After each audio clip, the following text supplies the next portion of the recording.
and when he wants to go against them, and formally he can go against them. He can say, well, I can calculate the risk of terror attacks. We have a strong army, this will unify us, and so on. But it may break up Turkey in a way because they really helped the Sunni cause down there.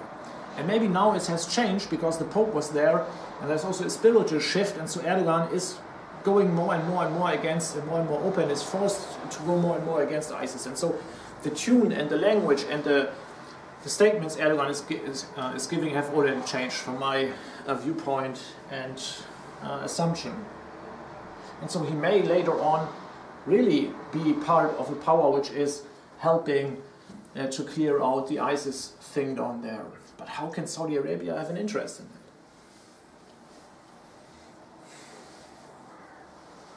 If they don't go after Assad.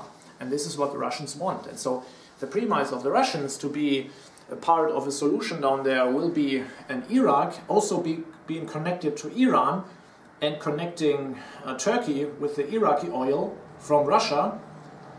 So ISIS oil would be replaced and Saudi oil or other oil would be replaced by Russian oil from Iraq. And this is a real deal in the end. So Iran could make a deal with Turkey and with the Iraq government. And on the other side, Turkey would accept what it accepts, Assad in government. And Russia would have to pay the price of a lower oil price, I guess. And in the end, Russia can even accept lower oil price, even if it has to cut its pensions and spending and social welfare or whatever in the end. And even also military spending, which is normally not a good thing for Russia when it knows that it will be in a war in a few years latest. And everyone knows that there will be a war. It's not avoidable. So Russia may even be a good idea not to invest too much into military, but normally people tend to invest more if they know that they will be attacked later on. And this is what Russia can know. This is what every country and nation needs to know and can know, even if I would say you don't have to buy more weapons then, because the American military will be still superficial and will be successful and win, even if atomic bombs and sophisticated military, and the Russians seem to be a little bit too much proud then and too much self-convinced about their military strength. That will have no clue of a chance against the American military. But anyway, and so will the Saudi oil price war against the rest of the world, oil producers, will that change Russia's, Turkey's policy?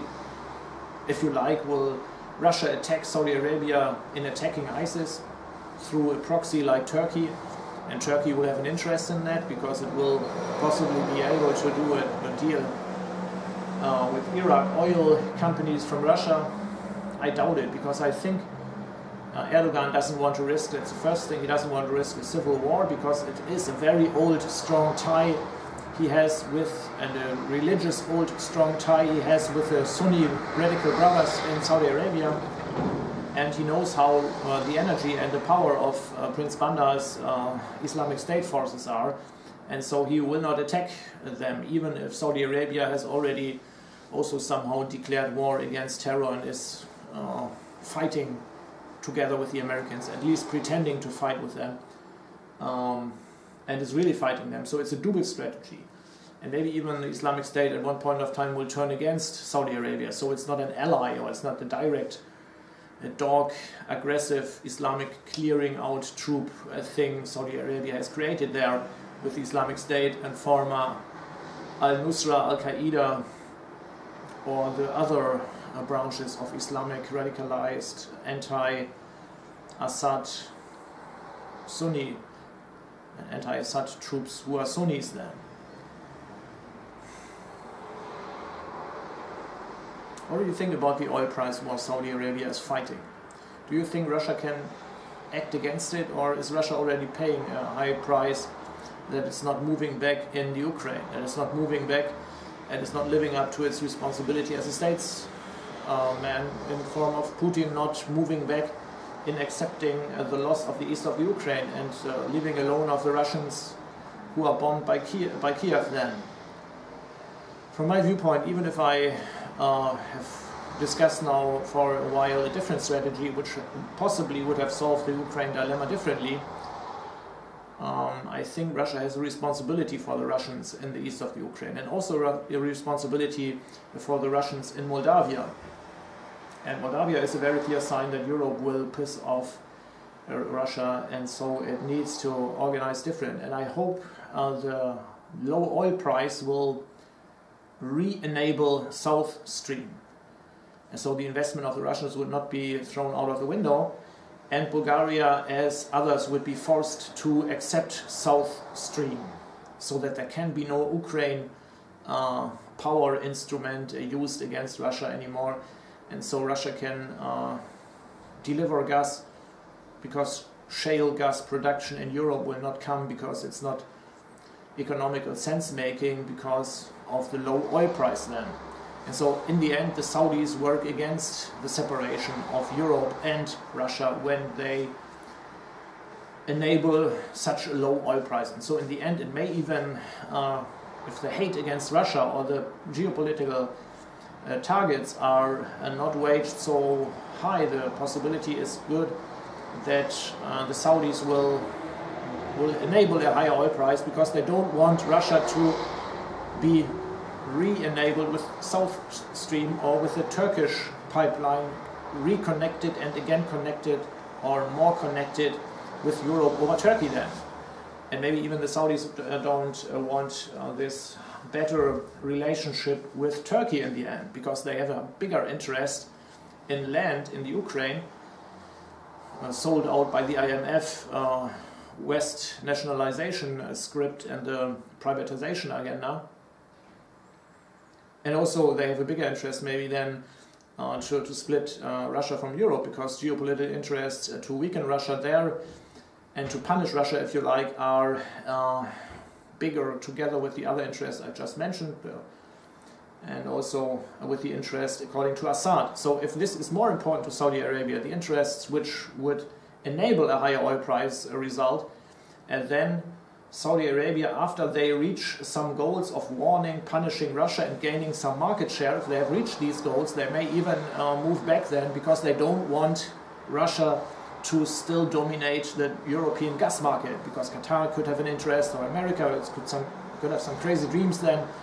And when the Russians see that this stream will never be jammed, because shale gas is not making profit anymore, so Europe will not produce its own gas, and also the other things will not happen. The gas from Greece will not come into production so fast. So there is a need of South Stream, as the Ukraine is not dealt out in peace, or the gas supplies for Europe cannot be guaranteed. So Russia would be re-enabled by Bulgaria being put under pressure from the European Commissioner for Energy, and so South Stream will no longer be blocked. The Saudis in the end, as they hinder Russia now to make good trade with Europe, may later on be pulled back by its own more higher valued or more important goals, according to Assad and according to Turkey and according to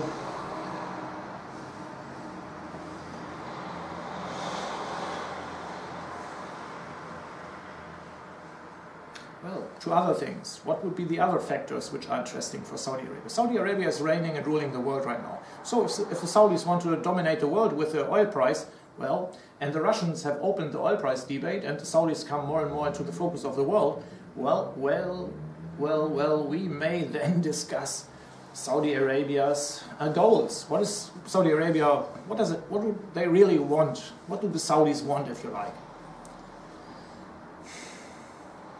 And if the Saudis really would hinder the new Turkish-Russian pipeline by enabling and re-enabling South Stream, by not hindering through their influence sphere through over the Americans and the Europeans, if they would deal out the re-enablement of South Stream, would Russia then not do the pipeline with Turkey?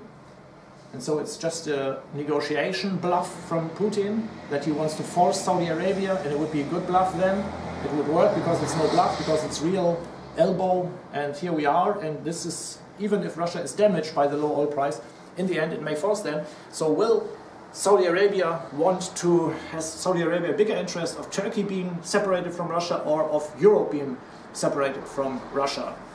If it has to choose, and can it reach both goals? I guess it cannot, because a stronger influence of Russia in Turkey is much more damaging for Saudi's hegemonial geopolitical Middle East goals. And so the Saudis will possibly move back, and they will say, okay, we rise the oil price, and hopefully they won't, because later on a higher oil price will enable shale gas in Europe